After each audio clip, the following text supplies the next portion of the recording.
Right now in our house, we are trying to remember how to learn and spell and remember and write down our spelling word list. This is new for us this year, and so I've elicited some help from you guys, plus come up with some ideas that I want to share with you so that maybe you can even try them in your house.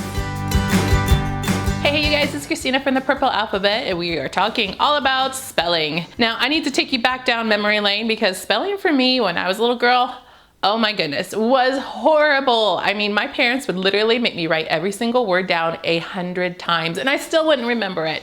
And maybe that's just not the way I learned in retrospect, but I definitely don't want that same experience for my child. My first grader is now embarking on her first spelling test in school, and so now I'm set with the task as a parent to help her remember all these words in a week span. And I'm hoping I can do it. So I've set out on some advice from you guys. I put a post on Instagram and you guys gave some really good ideas, and I cannot wait to explore them and try them. Thank you so much for your feedback. I absolutely loved all of your ideas. I've also come up with some of my own, and I want to show and talk to you about all of those that we are trying right now. One of the first ideas we tried and I have for you is using magnetic letters.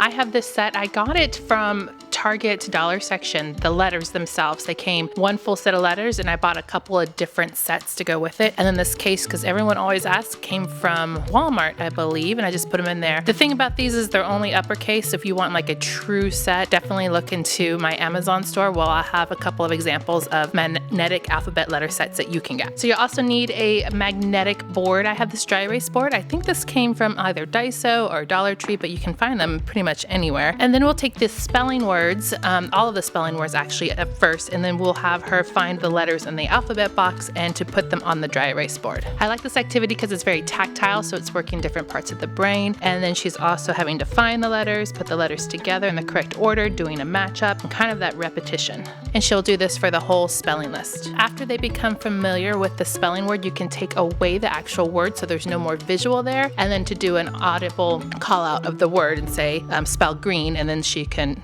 take the letters and find them and then spell out that word, just without the actual visual picture.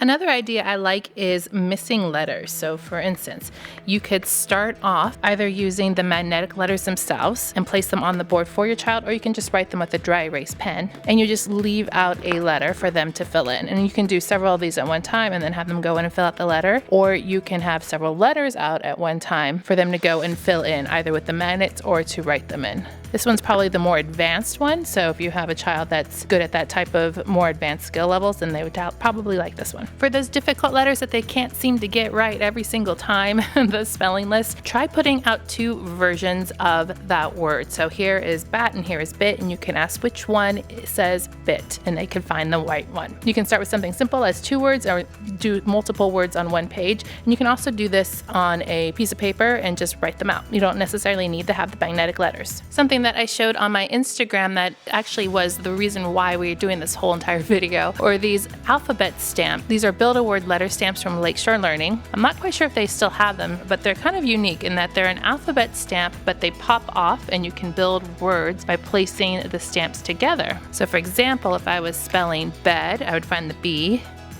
the E, and the D and put them all together into one stamp and stamp that way. And then what I was having her do is to use a notebook to build the words and then the stamp. You can see here she's done some of her spelling words here off to the side. Once again, another tactile way to remember spelling words, plus you have to find the letters, and then a little bit of fun stamping. She does like to stamp.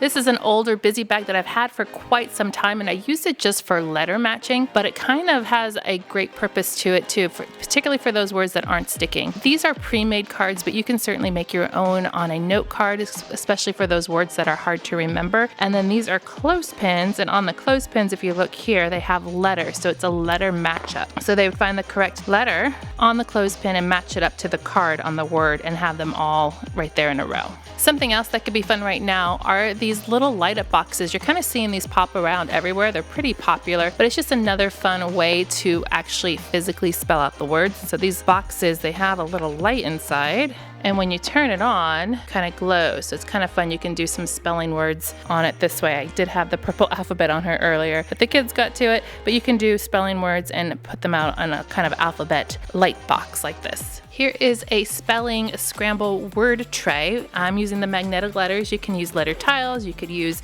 note cards that have letters on them. You can write them all out on a piece of paper. But basically each little section of this little box here has a different word that's scrambled. So you would take the letters, set them out, and try to make a word from them. If you're doing this, I would highly suggest having a word bank of the possible words to go along with it. So that's just a little bit easier to know what words it could be. And then you can go through the whole entire box until you're done with your spelling list. All right, now it's your turn to tell me some ideas that you have for learning spelling words and what has worked for your house. You guys always have the best ideas. I know I say that all the time, but it's totally true. You have the best ideas and I love it. So make sure, leave me a note down below to tell me how you are learning and tackling that spelling word list. Make sure to click subscribe to see more videos like this and give me a thumbs up to show your love.